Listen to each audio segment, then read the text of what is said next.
Hey guys, I'm Nathan with Duck River Honey, and today I want to talk about fall hive management.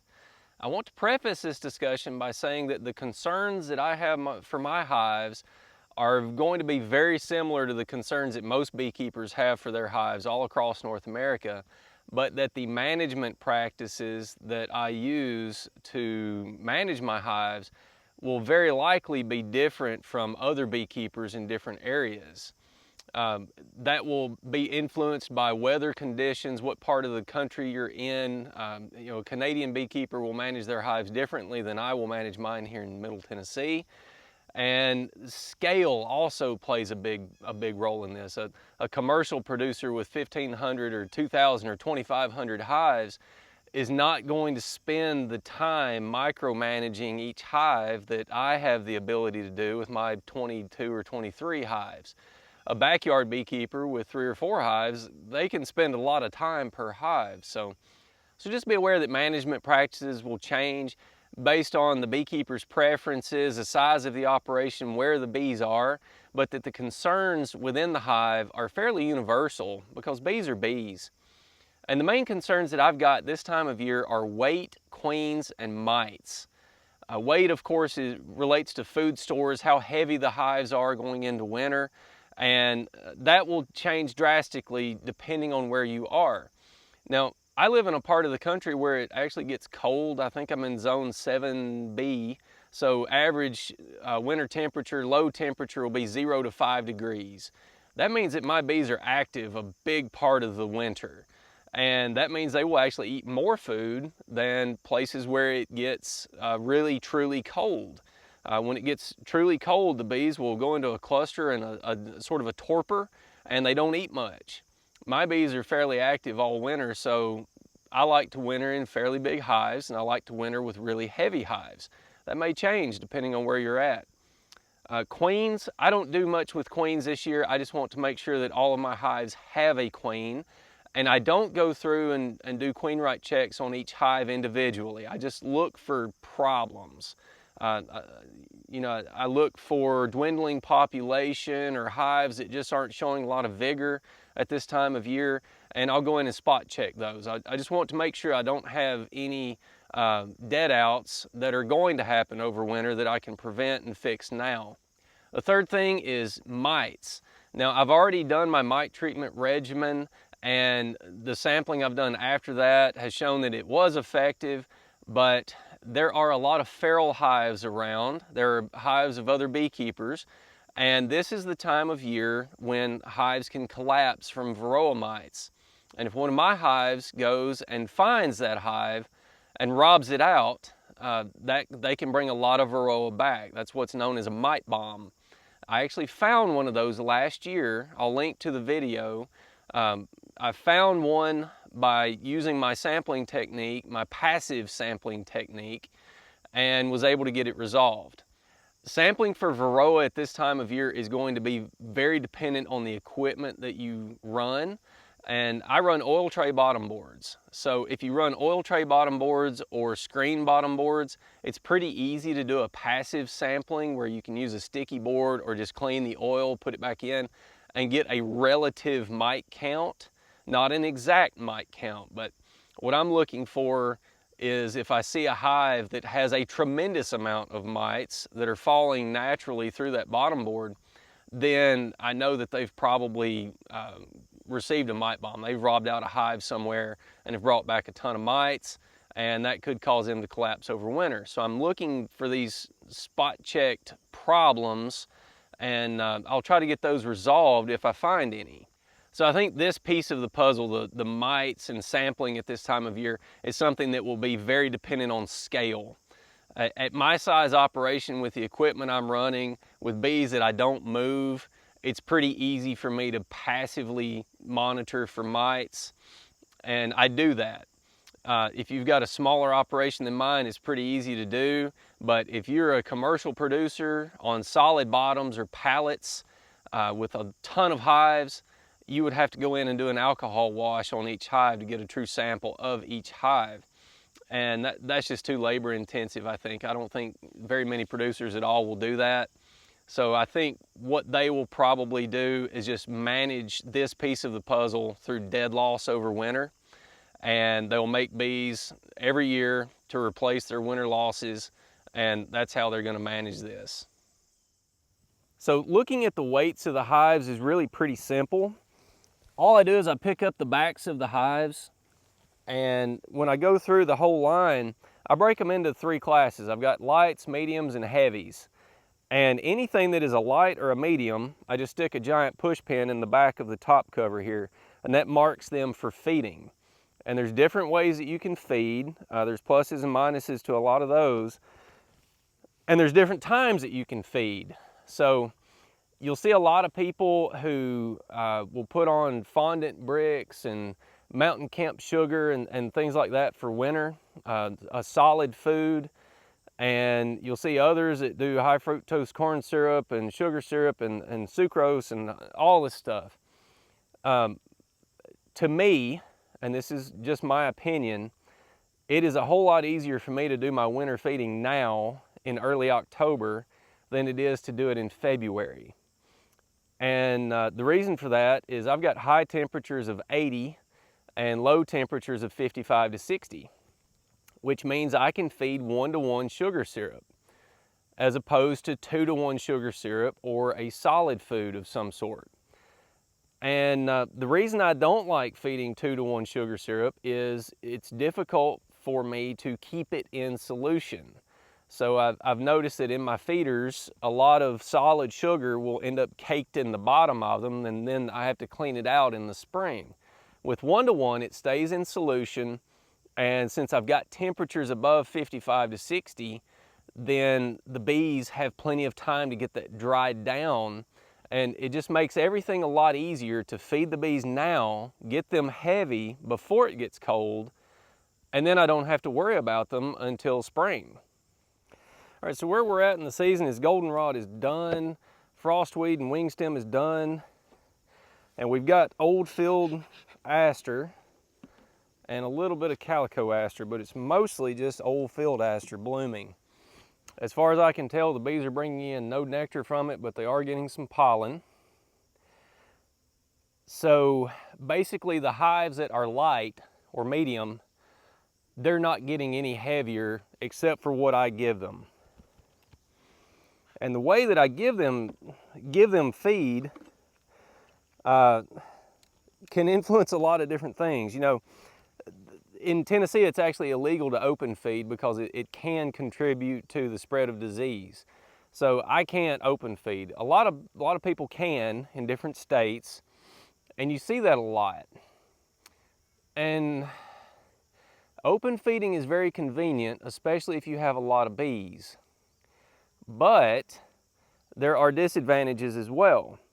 And that is, if I've got a weak hive sitting next to a strong hive, the strong hive has a big field force, it has a lot of bee power.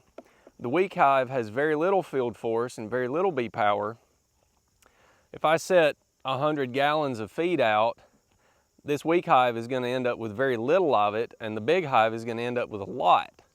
So you're actually going to plug out the nest on the big hives, and the weak hives don't get much.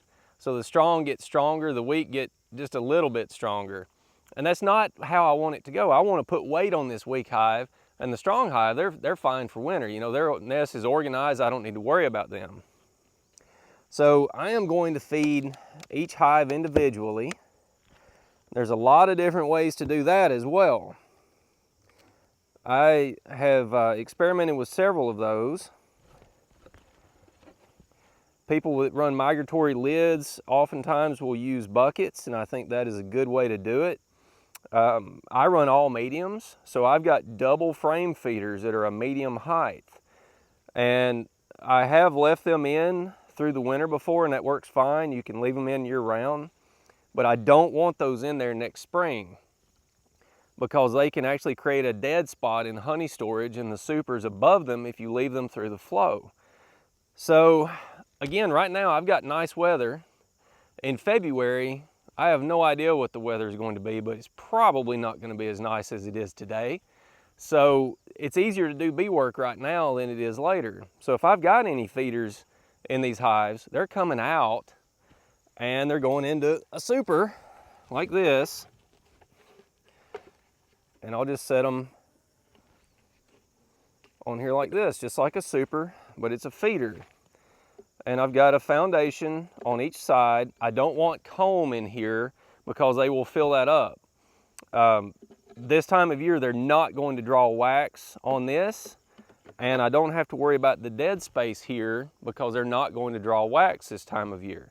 If I did this in the spring, they would draw comb off the inner cover. It'd be a big mess. This time of year, I can get away with this. And the reason that I like this setup is I'm giving them this hive the feed that they need. Ants can't get in here like they can with a hive top feeder because the bees have control over this space. They can patrol this, they can police it. So I don't get thousands of carpenter ants in my hives. The foundation gives them a good surface to climb up so they can get to this feed easily. They'll take this down, put it in the nest, and when they're heavy enough, I'll just pull this off, and they're good for winter and they're good for next spring. They're in the orientation that I want them in for the spring. So another thing I really like about this system is the modularity within it. I don't have to just put one feeder in here. I can put 2 or 3. If I take the frames out, I can get 4. Theoretically, you could get 5, but I find that the tolerances get a little tight.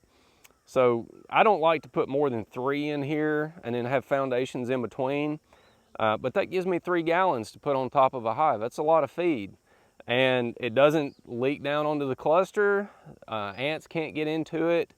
And when I come back, if they've taken all this down and stored it, and I still think they need more, I don't have to fill all of them back up. I can just put feed in one of them and top them off. So it's a very modular system, and it works great for me. I really do like this. One of my other major concerns this time of year is queens, just making sure that all my hives have active queens. If they don't, I'm not going to fix them this time of year. I'm going to shake them out, let the bees drift, and then store the equipment, just so I don't get wax moth and things getting into it through the winter or next spring. A queenless hive this time of year is going to be a dead out over winter. So I'd rather get ahead of that. And again, I just monitor population. I noticed yesterday that this hive is weak in population. So I'll jump into them. And they don't look as bad here. I've found that some hives are just kind of colder. They get started later in the day. This hive is definitely lethargic this morning. Lethargic can mean that they don't have enough food. It can also mean that they have a queen issue. And in the center here, we've got nothing but honey, nothing but nectar, so no brood here. It means if there's going to be brood, it'll be in the bottom. They've got a little bit of weight in that box, but not much. Pretty decent population here for a smaller hive. Looks like a merging brood, so that's old.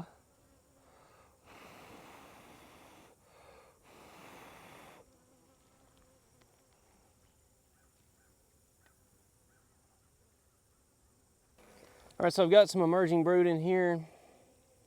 I don't see eggs. I don't see any larvae. That's a bad sign this time of year. But again, it could just be that they're coming out of a dearth and that queen could start up again.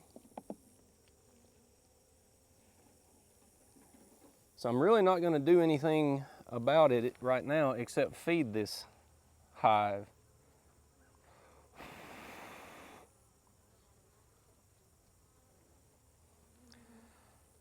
If they do feel a lack of resources, if that queen shut down because of a lack of resources, then giving them some syrup could get her fired up again and starting to lay.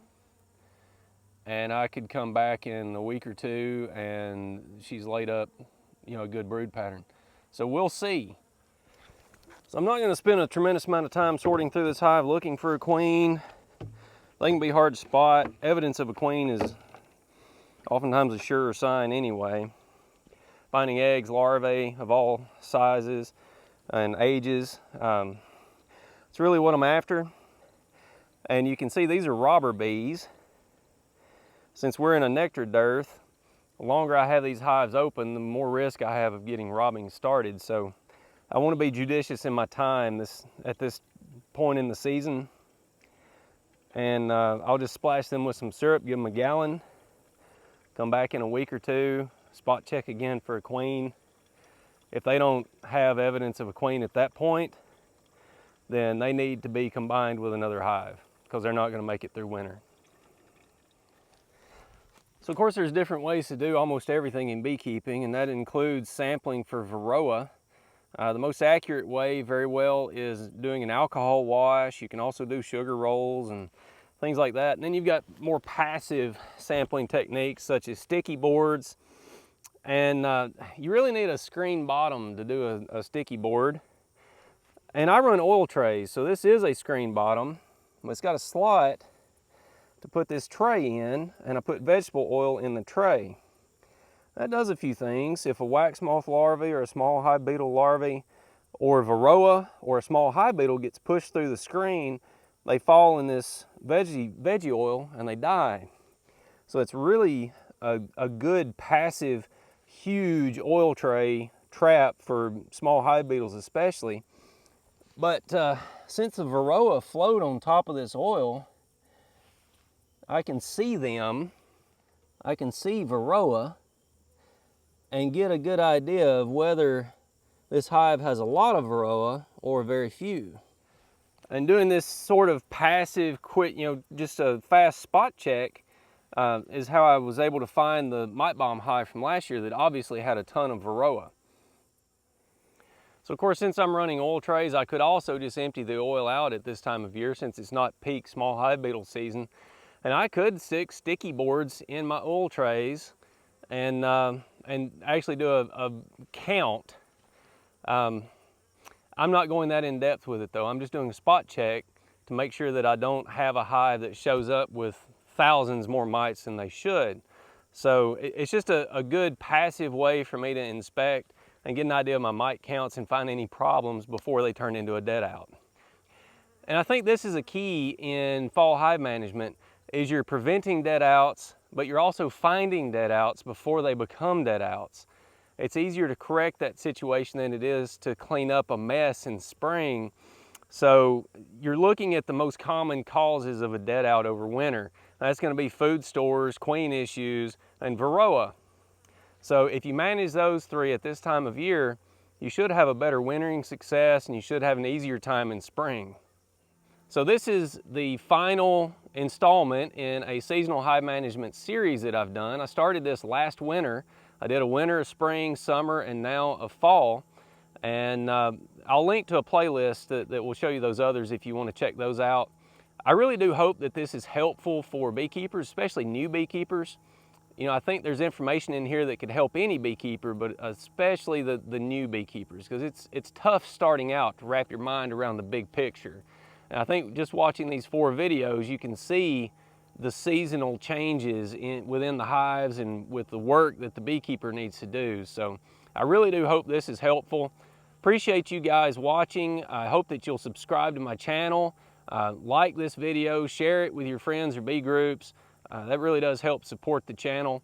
I appreciate it, and I'll see you on the next one.